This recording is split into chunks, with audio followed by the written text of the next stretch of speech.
Not digging your V60 brews? Let's fix that.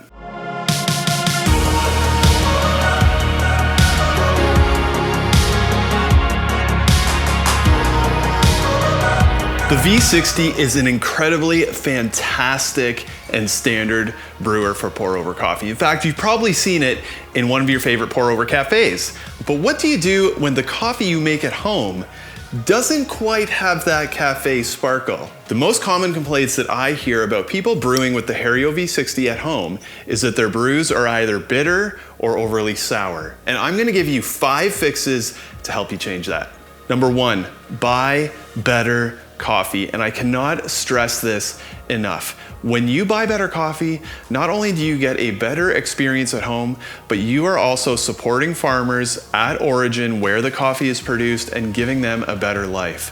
When you buy coffee based on price and you're just trying to get the cheapest coffee, you're not going to end up with a great product, and the people who are producing it are not going to be paid very well. Another thing when you're buying coffee, if you've only ever brewed dark roasts in a pour over, I would encourage you to try a medium or a light roast. Lots of times when you're ordering a pour over in a cafe, they are going to be doing coffee that is a medium to light roast, and if you're brewing dark roast at home, it's just going to end up tasting a little bit more bitter. If you've never tried that, give that a try as well. So what you want to do, I'm going to encourage you to take a big bold step here. Stop buying coffee at the supermarket and look up specialty coffee roasters near you. Just type that into Google, specialty coffee roasters in my city. And if you need a recommendation, I'm serious, drop it in the comments where you live and I will give you a great recommendation for a specialty coffee roaster near you. Now, you don't have to buy it locally.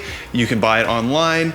I love local, but online is a great option as well if you don't have anybody near you. And if you do this, your coffee is going to start tasting better right away. Buying better coffee is the simplest and easiest thing that you can do to get better coffee coming out of this. Number 2, use a scale and timer. Now, it doesn't need to be a fancy scale like this. It can be a perfectly ordinary kitchen scale and your phone. Let me tell you why this is so important. If you are just kind of eyeballing this or not really paying attention to how much time it takes, sometimes you're gonna get great coffee. And other times you're gonna get really awful coffee because either you put in way too much or way not enough, and you haven't realized that you've gotten off of the ideal zone for your coffee brewing. When you measure and time your coffee, you can be consistent and work towards a better cup over time. It's that simple. Now you might ask, where do I start? There is something called a coffee ratio that is a great thing to understand. And the base coffee ratio is 1 part coffee to 16 parts water. So if you have 1 gram of coffee going in, you want to be ending up pouring in 16 grams of water. What I like to do is I like to do 16 grams of coffee to 250 grams of water. That's about a 1 to 16 ratio. And if you can do that using your scale, you're going to end up with better coffee. It's that simple. Number 3, adjusting your grind. Now this is not as complicated as it sounds, and I'm gonna give you a very easy rule of thumb that you can remember. If your coffee is ending up tasting bitter, what you wanna do is you want to grind a little bit more coarsely. And if your coffee is ending up tasting sour, you want to end up grinding a little more finely. And you can do that by adjusting your grinder. What you want to do is you want to keep adjusting your grind until you end up right in the center where the coffee is tasting great. This is something that every home brewer ends up becoming very comfortable with adjusting. You swing your grinder around with the settings in order to get the taste profile that you want. So if your coffee is bitter, you want to coarsen the grind. And if your coffee is sour, you want to make the grind a little bit more fine. Number 4, water temperature. Now this isn't something that I would recommend adjusting until you have adjusted your grind first. There is an ideal temperature range for brewing coffee, and that is between 195 degrees Fahrenheit and 205 degrees Fahrenheit. Now, if you're doing a very light roast, you want to go on the upper end of that temperature spectrum, or maybe even a little bit higher. Don't forget, it's going to cool off when it hits this. And if you're brewing a very dark coffee, what you want to do is you want to drop that temperature down a little bit, and that will end up with a friendlier extraction for your cup of coffee. So if I'm brewing very light, sometimes I'll bump the temperature up to even 208, 210 degrees Fahrenheit.